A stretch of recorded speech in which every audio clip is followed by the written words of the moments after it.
Pakistani social media पर कुछ दिनों से एक खबर बहुत तेजी से फैल रही है कि लाइट हाउस पर करोड़ों की नौकरी मिल रही है, पर वहां से जिंदा आना वापस मुमकिन नहीं है। ये एक सरासर झूठ है। लाइट हाउस दरअसल समुद्र में मौजूद खतरनाक घाटियों और तंग गुजरगाहों के ऊपर कायम होते हैं, और ये जिस मुल्क की हदूद में होते हैं उस मुल्क की कोस्टल गार्ड उसकी जिम्मेदारी होती है। कोस्टल गार्ड इतनी मुस्तैद फौज होती है जो कि पल पल की खबरें रखती हैं। लाइट हाउस का काम समुद्र में चलने वाली ट्रैफिक को सिग्नल देना होता है ताकि वो किसी चट्टान से ना टकरा जाए।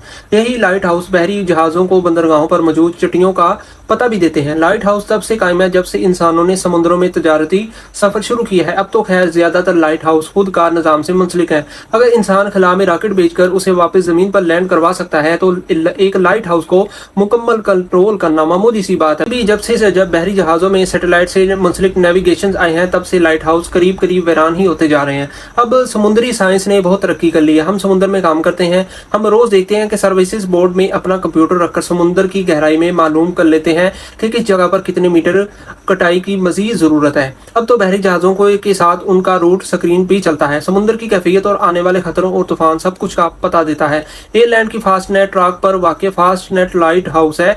इन चट्टानों के साथ 1979 में एक रेसिंग बोट टकरा गई थी जहां 23 लोगों की मौत हो गई थी।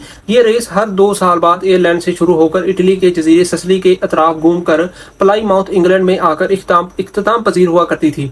अब शायद खत्म हो गई है क्योंकि बादबानों वाली कश्तियों का जमाना अब खत्म हो चुका है। लाइट हाउस पर काम करने वालों के लिए सबसे मुश्किल काम कभी कभार तेज हवाओं का सामना करना होता है। और बस ये लोग कोस्टल गार्ड की इंतहाई तरबियत याफ्ता लोग होते हैं और इनके पास हर मुश्किल से निपटने की भरपूर ट्रेनिंग होती है। ऐसा नहीं होता कि कोई भी उठकर लाइट हाउस की नौकरी करने चला जाए। याद रहे कि तमाम दुनिया के समुद्रों पर करीब करीब 20,000 लाइट हाउसेस मौजूद हैं। अगर इतनी तेजी से लोग इन लाइट हाउसेस में मरते होते तो आज तक ये तादाद लाखों से तजावुज कर चुकी होती।